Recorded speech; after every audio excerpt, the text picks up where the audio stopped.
Olá pessoal, aqui é a professora Mayra Vale da Universidade Federal do Paraná e essa é a segunda aula do sistema endócrino em que nós vamos abordar os tipos de hormônios.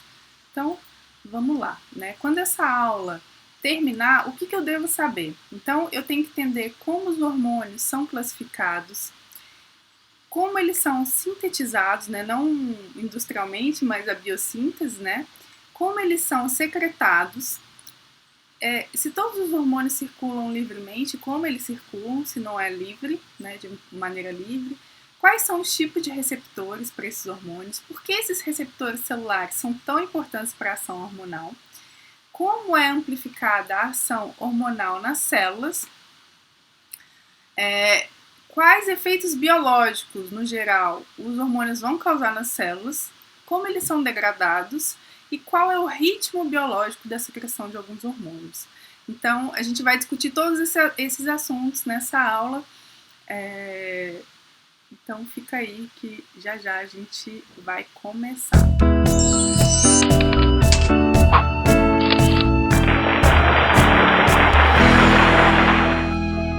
Na última aula, nós fizemos, então, um pequeno histórico, né, de quando surgiu o termo hormônio e como se estudavam os hormônios e as glândulas no início do século passado, no fim do século XIX, né? Esse artigo aqui fala um pouco sobre o histórico do estudo dos hormônios, abordando mais também o século XX. Logo após se descobrirem as glândulas clássicas e os hormônios, percebeu-se que, como mostra aqui nessa figura, que na verdade a gente tem uma grande homologia entre as glândulas que são encontradas nos homens, nos seres humanos e em outros animais, inclusive animais evolutivamente bastante distantes, né, como por exemplo os peixes. Então, a maioria dos animais, até insetos, eles vão ter hormônios. Né? Então, por exemplo, o hormônio tiroidiano está presente nos insetos, né? Também está presente nos peixes, em aves. Então, isso é uma coisa que se percebeu e isso ajudou a gente a estudar os hormônios. Mas no início era muito interessante porque se acreditava que os hormônios agiam diretamente nas enzimas. Porém, não se sabia como eles entravam nas células ou qualquer detalhe de como isso se dava. E uma das coisas que logo no início se percebeu era o seguinte, de que alguns hormônios provavelmente tinham uma interação com a membrana da célula, enquanto outros iam agir diretamente lá no núcleo. Então foi quando eles perceberam que, além de receptores, né, que a gente já viu na aula passada, né, que para um hormônio fazer efeito numa célula, no geral, ela tem que ter um receptor para aquele hormônio específico, que é um conceito meio chave-fechadura, né? Então, o hormônio só liga no receptor que é dele, mas assim, na verdade, depois a gente vai ver que alguns hormônios, quando em excesso, conseguem se ligar a outros receptores que têm homologia, ou seja, que são parecidos, são da mesma família de proteínas, mas o que acontece é que eles perceberam que tinha essa pequena diferença. Alguns conseguiam interagir com a membrana da célula, enquanto outros já tinham uma ação nuclear, uma ação lá no núcleo, né? Eles perceberam isso nos anos 60, quando eles conseguiram marcar um hormônio com radioatividade e viam que a atuação dele era no núcleo. E se é no núcleo, provavelmente ele está envolvido com o DNA, né? Então esse hormônio modulava a transcrição de alguns genes. Tudo isso a gente vai ver na aula de hoje. Né? Então, esse conhecimento foi construído ao longo do século XX e ainda hoje nós estamos descobrindo coisas sobre os hormônios. Então, é isso que a gente vai falar na aula de hoje. Que existem diferentes classes químicas de hormônios, né? Então, a gente tem alguns hormônios, ou a maioria dos hormônios, são hormônios proteicos, né? São proteínas. Então, são formados de aminoácidos, né? Então, aqui mostrando, né, os aminoácidos, um peptídeo, uma proteína, que é uma molécula com estrutura tridimensional. Então, aqui mostrando um aminoácido. Isso é a maioria dos hormônios. O hormônio do crescimento, insulina, são proteínas. Glucagon, insulina, todo mundo proteína. Os hormônios sexuais, basicamente, eles são chamados de esteroides, né? Então, eles são derivados do colesterol. Qual a classe química, né? O colesterol é o quê? É uma gordura, um lipídio, né? Então, a modificação da molécula do colesterol vai gerar vários tipos de hormônios, entre eles todos os hormônios sexuais, testosterona, estradiol, progesterona, mas também alguns outros, como o cortisol. E por fim, a gente tem hormônios que são derivados de aminoácidos, como por exemplo os hormônios tiroidianos, que são derivados da tirosina, e a melatonina, que é derivada do triptofano, né? Então, um aminoácido é capaz de gerar um hormônio. Então, a gente tem essas três classes químicas. A gente vai ter os hormônios proteicos, a gente tem os esteroides e a gente tem as aminas. Por que é importante a gente falar disso? Porque, digamos que, óbvio que os hormônios vão ter as suas particularidades, mas o fato deles pertencerem a uma mesma classe química faz com que eles tenham algum tipo de comportamento. Como, por exemplo, aquilo que eu estava falando no início, que eles descobriram lá no século XXI. Esse hormônio interage com a membrana ou ele interage com o núcleo. Isso vai ter a ver com as características físico-químicas da molécula. Então, quando a gente estuda hormônios, a gente começa a pensar em duas etapas muito importantes. Como ele é sintetizado, isso vai ter a ver com o tipo de molécula química, como ele é secretado, como ele é liberado para o meio. Então, a síntese dos hormônios peptídicos e proteicos, ela vai seguir uma síntese proteica comum, como vocês já estudaram lá na biologia celular, né? Em que você vai ter a cópia do DNA, a produção do RNA mensageiro, né, no núcleo, isso vai lá para o citoplasma, é sintetizada a proteína nos ribossomos e depois essa proteína vai ser modificada, né, seja no aparelho de Golgi ou do retículo endoplasmático rugoso. E por fim, ela é estocada em grânulos e vai ser liberada. Esse hormônio vai ser liberado no momento correto, né? No geral, os hormônios proteicos, como eles ficam armazenados, eles são liberados de acordo com a demanda. Por que eles são armazenados nos grânulos? Porque vocês imaginam que isso aqui demora para acontecer, né? Não é um processo muito rápido. Então, por mais que o sistema endócrino seja o mecanismo de comunicação lento da célula, ele não pode ser tão lento a ponto de esperar a síntese, né? Então, todas as células que secretam hormônios proteicos, elas vão ter um estoque que está pronto para ser liberado quando chegar um sinal para a liberação daquele hormônio específico, né? Quando ele for necessário. Uma coisa interessante que vocês vão perceber aqui é em relação, né, essa síntese, ela passa por várias etapas.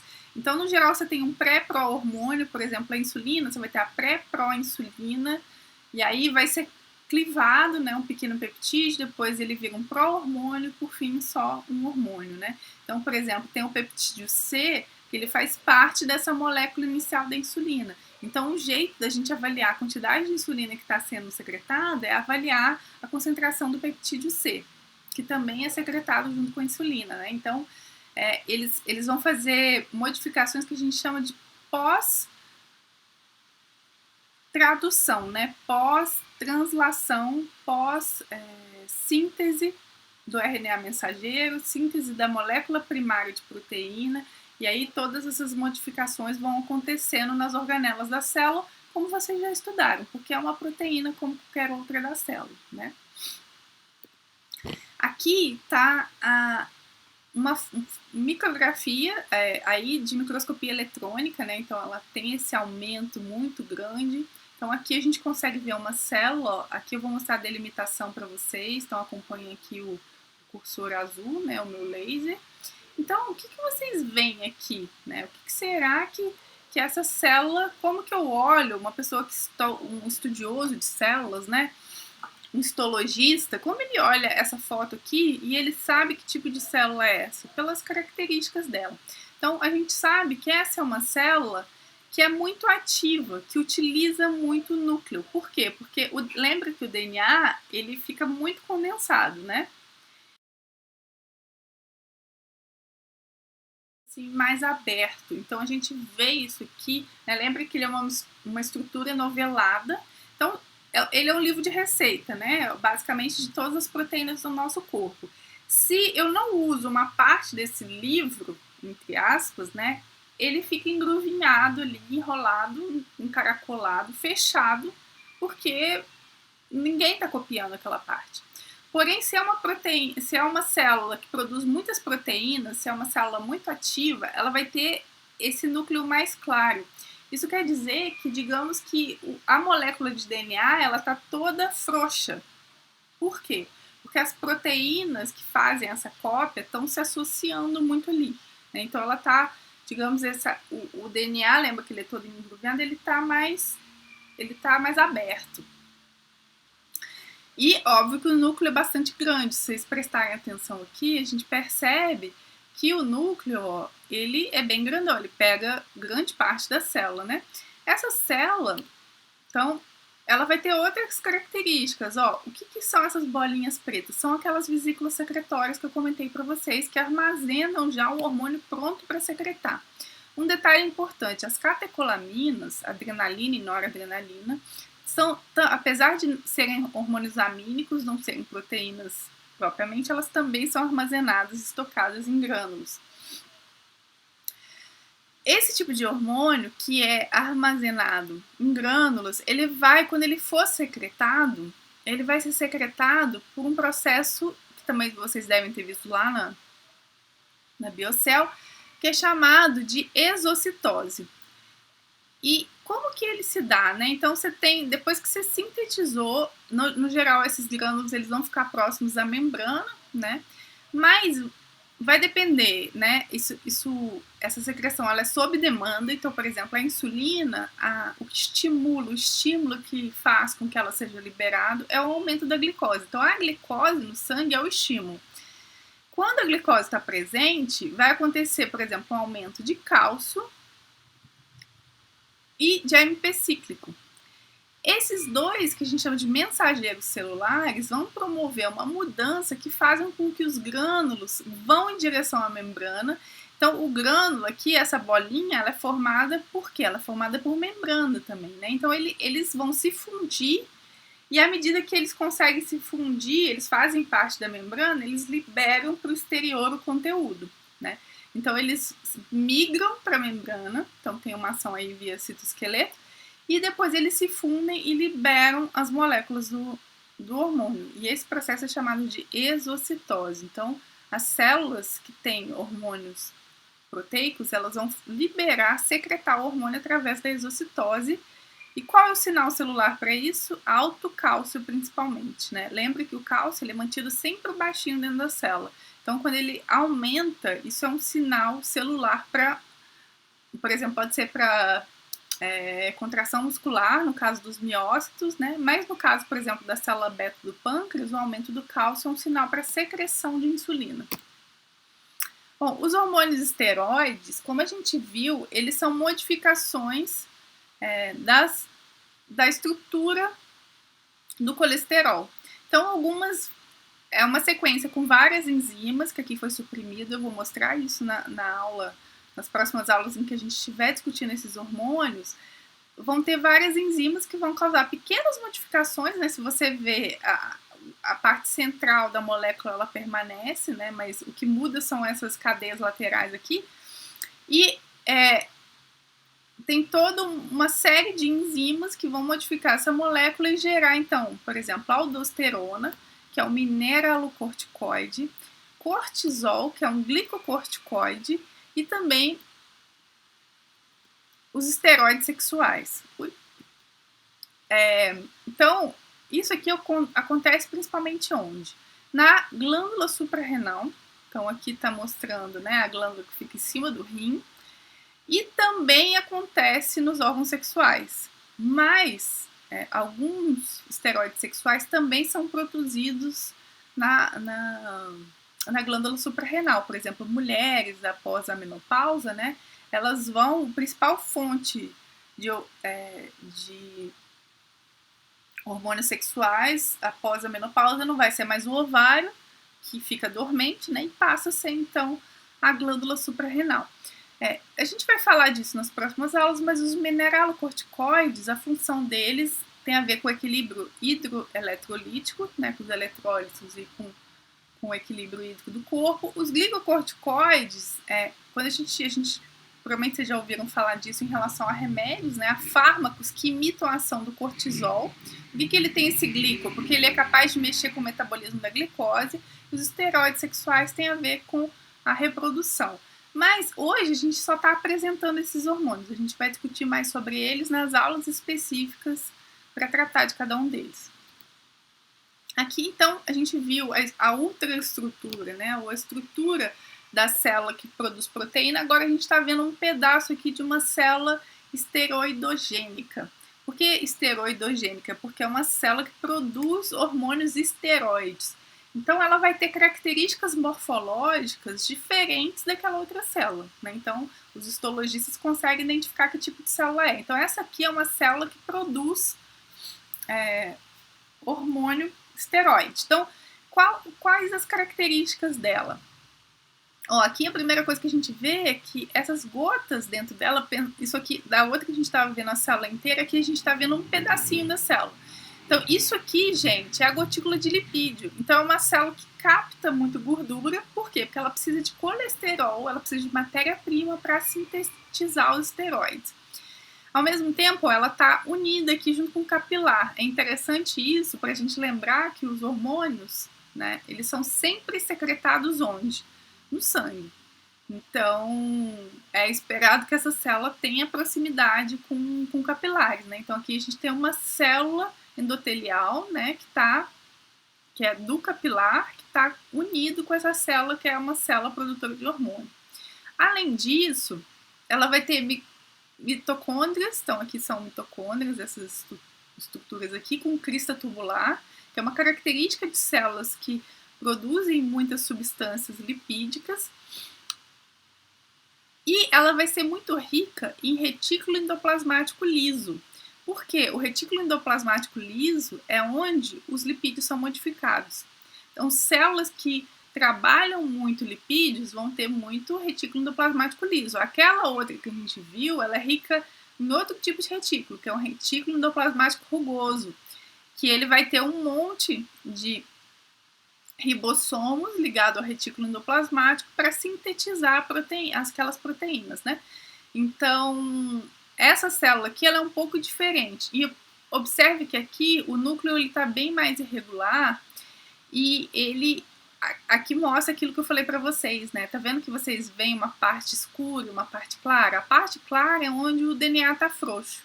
E a parte escura é onde ele está condensado. Lembre-se que aquela célula anterior, ela tinha um DNA todo claro, né? O núcleo, desculpa, todo claro, mostrando que o DNA estava bem aberto. E aqui ele já tem uns pedaços que mostram que o DNA desse núcleo não está todo aberto, né? Em relação aos hormônios amínicos, a síntese deles vai ser similar àquela que a gente acabou de ver dos hormônios esteroides. Por quê? Porque a partir de um aminoácido vão acontecer reações enzimáticas que vão alterar esse aminoácido e transformá-lo num hormônio. Então, isso vai acontecer, por exemplo, para a tirosina, que modificações dessa molécula vão transformar a tirosina em catecolaminas e outras modificações, na verdade, aí, em relação a duas tirosinas unidas,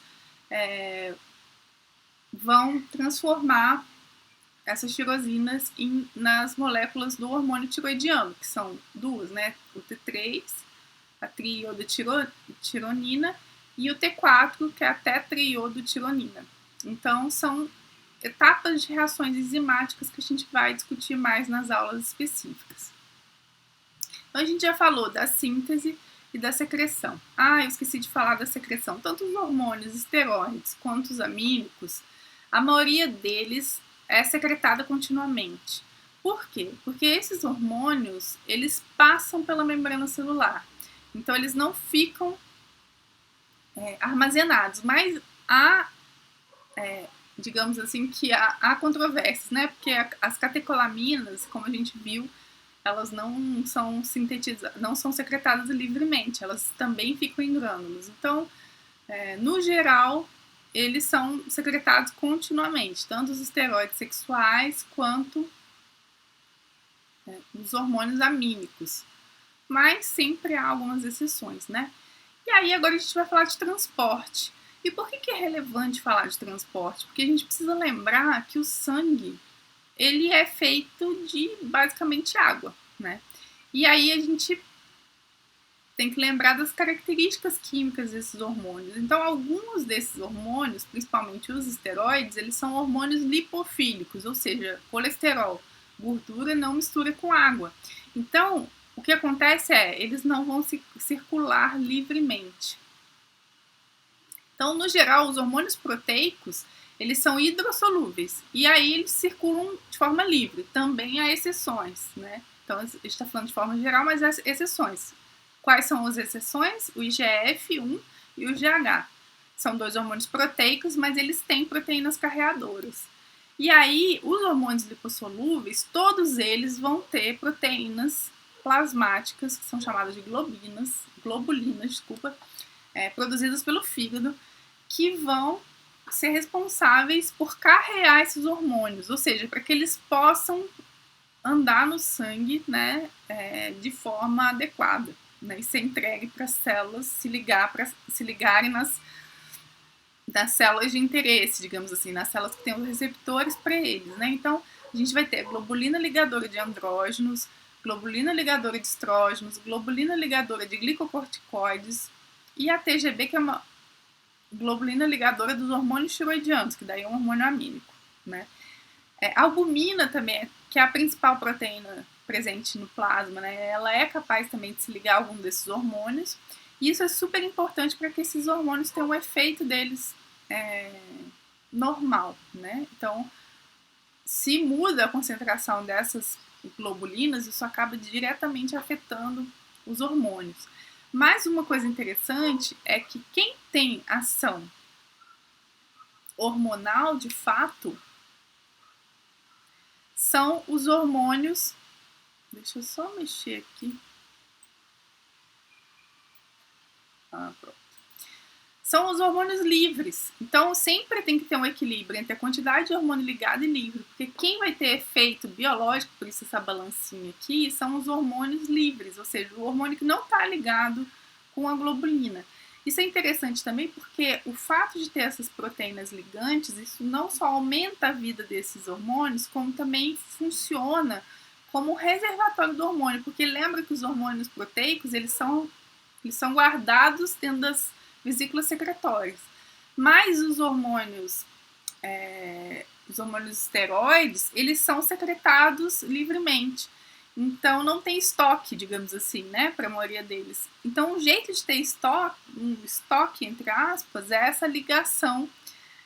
Porque enquanto está ligado com a proteína, ele não tem ação biológica. Então, é um jeito de ter estoque também. Isso funciona bastante, por exemplo, para os hormônios tiroidianos. Para você sentir falta do hormônio tiroidiano de fato, isso demora bastante tempo, né? Se você tirar a tireoide hoje, até você ter realmente falta de hormônio tiroidiano, vai levar algum tempo considerável, por conta, em parte, disso. Tá, então a gente já falou como eles são sintetizados, como são secretados, como são transportados, no caso, né, livres ou ligados a proteínas transportadoras. E agora a gente vai falar de uma coisa super importante, que é a ação, né? Como esses hormônios atuam. Então a gente precisa lembrar que nem todos os hormônios atravessam a membrana, né? Porque nem todas as moléculas, né? Então o que vai determinar o que uma molécula atravessa ou não? O tamanho da molécula, moléculas pequenas tendem a conseguir atravessar essa bicamada fosfolipídica mais, né? E a lipossolubilidade. Quanto mais lipossolúvel, mais fácil ultrapassar. Então, nem todos os hormônios vão atravessar a membrana. E isso volta lá para o início da aula, né, em que eles perceberam que alguns hormônios interagiam com a membrana, enquanto outros já iam interagir lá no núcleo. Então, os mecanismos de ação hormonal vão depender de onde estão os receptores desses hormônios, né? Então, os hormônios proteicos, eles não conseguem entrar na célula, porque são hidrossolúveis e são moléculas grandes. Então, eles vão agir aonde? Em receptores que ssão proteínas transmembrana. Lembra que eu mostrei para vocês a bolinha com uma caneta, né? Então são proteínas que, imagina que a célula é uma bolinha, né? É uma proteína, é uma estrutura que está sendo exposta para fora da célula, e então esse hormônio vem pelo sangue e se liga ali. Então por isso eu brinquei com a tampa da caneta ligando na caneta, né? Então tem uma especificidade aí também. E os hormônios lipossolúveis, muitas vezes eles conseguem passar, né? A maioria deles consegue passar pela membrana e adentrar a célula. Então a ação deles vai ser nuclear, existem receptores no núcleo, e existem receptores no citosol também, proteínas que reconhecem e se ligam nesses hormônios já dentro do citosol, porque esse hormônio não precisa de ajuda, digamos assim, para entrar. Essa diferença também entre os receptores nucleares e os de membrana, eles vão ter a ver também com a rapidez da ação. Por quê? A ligação do receptor na membrana, ele dispara o que a gente chama de uma ação rápida, porque ele se liga e dispara uma cascata de sinalização intracelular. Quer dizer o quê? Né? Vai ocorrer reações químicas dentro da célula que vão produzir um efeito biológico. Mas se vocês lembrarem, os hormônios que vão se ligar, principalmente no núcleo, o que eles vão disparar? Eles vão disparar a síntese de proteína, eles vão disparar todo aquele processo, copia um pedaço do DNA, faz um RNA, esse RNA vai no citosol, e aí é todo aquele processo que a gente viu lá na síntese dos hormônios proteicos.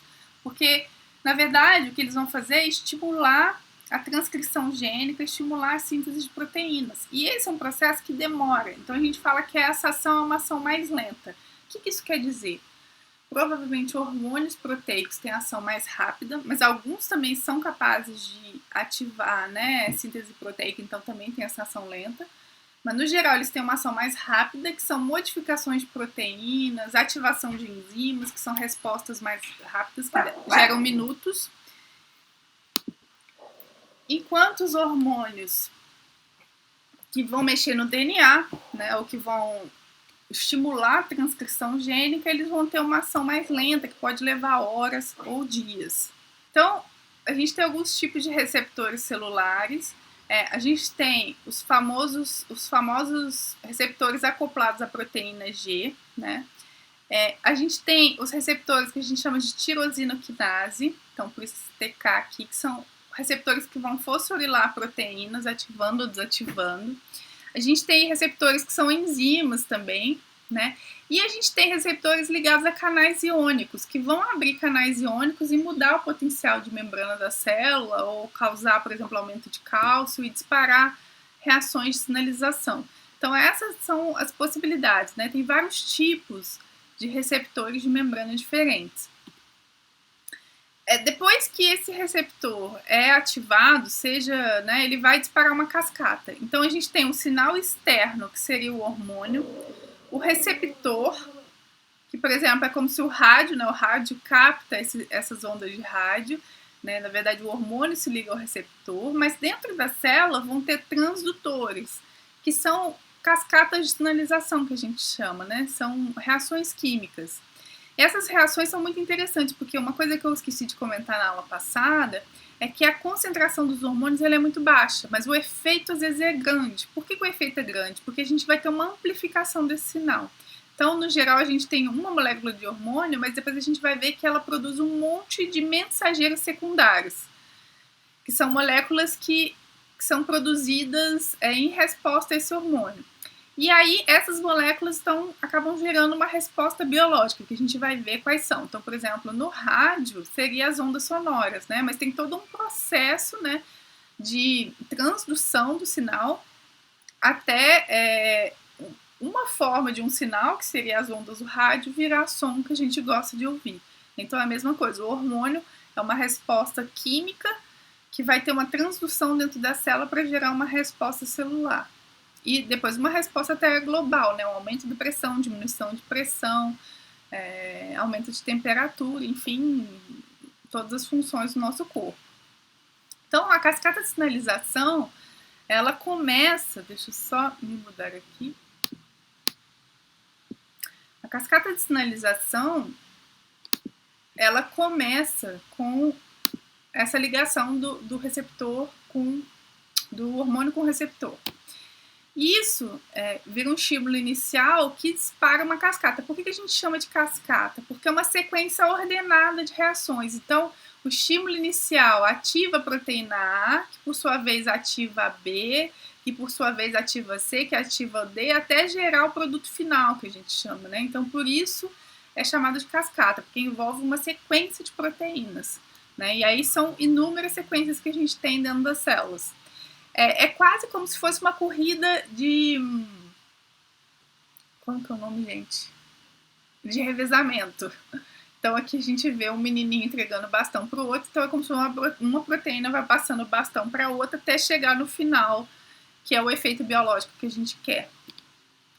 E uma coisa importante é aquilo que eu falei para vocês, a amplificação do sinal. Então é muito comum que, segundo os mensageiros, eu tenho uma moléculazinha de hormônio, mas isso dá um efeito grande na célula, porque a gente tem uma amplificação. Quem são os segundos mensageiros? A gente tem algumas moléculas, como o diacilglicerol, o AMP cíclico e o cálcio podem funcionar como segundos mensageiros. Então, um ligante é amplificado em muitas moléculas intracelulares. Bom, então a gente vai ter a sinalização intracelular e aí você vai falar, professora, mas tá bom, essa cascata é para terminar em quê? É para terminar nos efeitos biológicos. Quais são os efeitos biológicos no geral? Óbvio que vai depender de cada proteína ou de cada hormônio, enfim, e na verdade mais do que isso, né, de cada célula, porque lembra que os hormônios o mesmo hormônio pode ter diferentes ações em diferentes células, ele vai atuar em proteínas motoras, atividade enzimática, isso aqui é muito importante, né? Então modula a atividade de algumas enzimas, transportadores e receptores de membrana, então também faz isso. E, por fim, atividades de genes e síntese de proteínas. Então, são 4 efeitos. Lembrando que essas 3 aqui primeiras, né, que são os transportadores e receptores de membrana sendo ativados, atividade enzimática modulada e proteínas motoras, isso é ação rápida, minutos, segundos e minutos. Atividades de genes e síntese de proteínas, daí é efeitos mais longos, né? Então, os hormônios esteroides, como a gente já comentou, eles vão atingir principalmente o núcleo, né? E então existem receptores citoplasmáticos que podem ir depois para o núcleo e no próprio núcleo, né? Que vão reconhecer esse hormônio, se ligar ao DNA e levar à produção de novas proteínas, que é um processo lento. Então, no slide anterior eu estava falando mais de hormônios proteicos e nesse aqui eu estou falando mais dos hormônios esteroides. Mais uma coisa que aconteceu se descobriu que existem também receptores de membrana para esses. É uma coisa mais recente, por isso que eu falei, ainda hoje a gente está descobrindo, né? Antigamente se achava que eram só receptores nucleares ou dentro da célula, e hoje se sabe que existem também receptores na membrana para esses hormônios, mas a ação é principalmente nuclear. Então, a gente já começou falando sobre, né, a síntese, secreção, transporte, como que aconteceu a ação, mas esse hormônio precisa ser eliminado, ele não pode ficar ali para sempre, né? Ele precisa ser metabolizado e excretado. Então, como que eles são degradados? Então, eles são degradados em metabólitos depois inativos, ou seja, eles são quebrados, degradados, e isso faz com que eles não tenham ação biológica mais. Isso vai depender de cada hormônio, se é mais rápido ou mais devagar. A gente tem até um conceito chamado meia-vida, que é o tempo que leva para metade dessa concentração do hormônio ser degradada. E isso acontece em 2 órgãos principais, fígado e rins. E aí os metabólitos, né, os pedaços do hormônio, né, que foi degradado, vão ser secretados pela bile, que é produzida pelo fígado, ou na urina. Por isso que, às vezes, quando eles vão fazer teste de doping, né, se mede pela urina, para ver os metabólitos dos hormônios esteroides, por exemplo, no caso de doping com testosterona ou hormônios masculinos, que é bastante comum em atletas, né? E aí aqui eu lembro sempre daquela brincadeira, né? O suco detox. Não, gente, suco detox não existe. Quem é o detox do nosso corpo, quem faz a detoxificação é o fígado. Então o fígado tem esse papel super importante também. Lembrando também uma coisa importante, porque a gente falou de secreção, que é diferente de excreção. Às vezes eu mesmo errava isso, né? Por quê? Porque excreção é a eliminação de produtos metabólicos residuais. Já fez o efeito, agora está sendo excretado, né? Está sendo eliminado. Secreção é a produção e liberação de alguma coisa que está ativa, né? Enquanto que na excreção já está inativa. Então é diferente esses conceitos, só um lembrete. Então, fazendo aqui um comparativo, né, entre os diferentes tipos de hormônios, falando começando pelos peptídeos, né, é uma tabela que vai comparar os tipos de hormônio. A síntese dos hormônios peptídicos é uma síntese prévia, como a gente comentou, porque ela é demorada, né? Deixa eu só. É uma síntese prévia. O armazenamento é em vesículas secretórias. É liberado por exocitose. Eles andam no sangue, né, livres e dissolvidos no plasma. A meia-vida é curta. O que isso quer dizer? Ele dura pouco tempo ativo, porque ele logo é degradado. A localização do receptor, principalmente, é da membrana celular. E eles vão ativar sistemas de segundo mensageiros e, em alguns casos, ativam genes. Mas, no geral, aquelas respostas que a gente viu. A resposta geral é modificação de proteínas já existentes, não precisam sintetizar novas, e indução de síntese de novas proteínas. Então, a gente tem como exemplos insulina, hormônio da paratireoide, GH é a maior parte dos hormônios. Os hormônios esteroides são sintetizados a partir de precursores de acordo com a demanda. Quem é o precursor? Lembra só que é o colesterol. A liberação é via difusão simples, ou seja, ele sai sozinho da célula, não precisa de transporte. O transporte ligado a proteínas carreadoras, a meia-vida ela é bem mais longa, dura mais tempo ativo. A localização do receptor é principalmente no citoplasma e no núcleo, apesar, como eu comentei, que se descobriu que alguns têm receptor na membrana. A resposta está ligada a mais ativação de genes para transcrição e tradução, e pode ter efeitos não genômicos também, que são aqueles efeitos que a gente comentou dos hormônios proteicos. Indução de síntese de novas proteínas é a principal resposta geral, e os exemplos a gente tem os estrogênios, androgênios, cortisol. Então, num comparativo agora com os hormônios amínicos, né, a gente vai falar das catecolaminas e dos hormônios tiroidianos, mas lembrando que a melatonina também é um hormônio amínico. A síntese tanto das catecolaminas, adrenalina e noradrenalina, quanto dos hormônios da tireoide, T3 e T4, é uma síntese prévia e ele é armazenado em formas de vesículas. Porém, as catecolaminas são liberadas por exocitose, enquanto que os hormônios da tireoide por proteínas transportadoras. As catecolaminas andam dissolvidas no plasma, já os hormônios da tireoide são ligados a proteínas carreadoras também. A meia-vida das catecolaminas é bastante curta, enquanto dos hormônios da tireoide é bastante longa. As catecolaminas têm receptores na membrana celular, enquanto que os hormônios da tireoide, principalmente no núcleo. As catecolaminas ativam sistemas de segundo mensageiro, enquanto os hormônios da tireoide ativam genes para transcrição e tradução, ou seja, uma ação mais nuclear. Então, as catecolaminas modificam proteínas existentes, enquanto que os hormônios da tireoide induzem a síntese de novas proteínas. Então, a gente tem como exemplo a adrenalina, noradrenalina e dopamina, enquanto os hormônios da tireoide, a gente já falou, tiroxina, que é o T4, triiodotironina é o T3. Por último, a gente tem que falar uma coisa que também é bastante relevante, que esses hormônios, eles, principalmente os hormônios esteroides, como por exemplo o cortisol, eles vão ter a secreção acompanhando um ritmo, que a gente chama de ritmo circadiano.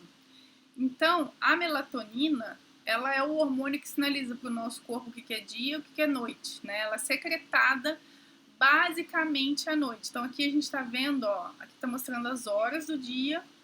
Então, aqui a gente vê que o pico de secreção de melatonina é à noite. Isso é importante porque isso, digamos que regula as funções do nosso corpo, né? A gente sabe que a temperatura, por exemplo, ela cai à noite. Então, isso tem a ver com essa regulação hormonal. Então, à noite, a temperatura cai um pouquinho, né? Ao mesmo tempo que a pressão também cai. E por que isso acontece? Para gastar menos energia, né? É um jeito de economizar energia. E essa regulação temporal, ela também regula alguns hormônios. Então, o hormônio que prepara a gente para acordar é o cortisol. Então, a gente vai ter um pico de ACTH, que é o hormônio que a gente vai ver na aula sobre estresse, mas é o hormônio que estimula a secreção do cortisol. A gente vai ter esse pico um pouco antes da gente acordar, né? Ao mesmo tempo, o hormônio do crescimento plasmático, ele só aumenta, ele tem vários picos ao longo do dia, mas ele tem um grande pico logo no início da noite. Então, alguns hormônios vão seguir um ritmo. O circadiano é cerca de um dia. Existem outros ritmos maiores e menores, né? Infradiano menor que um dia, ultradiano maior que um dia. Então, por exemplo, o ciclo menstrual é um ritmo ultradiano. Então, a gente sabe que os hormônios femininos, eles também oscilam ao longo desse tempo. Então, alguns hormônios, eles vão ter esse padrão de secreção, que é um padrão temporal, né? Então, é só um lembrete também, que é uma coisa importante para a secreção dos hormônios. Então, aqui estão as referências. Se você gostou, chegou até o fim desse vídeo, curta, compartilhe, deixa aí um recadinho, que é sempre bom saber o que vocês estão pensando. E é isso, pessoal. A gente se vê na próxima aula.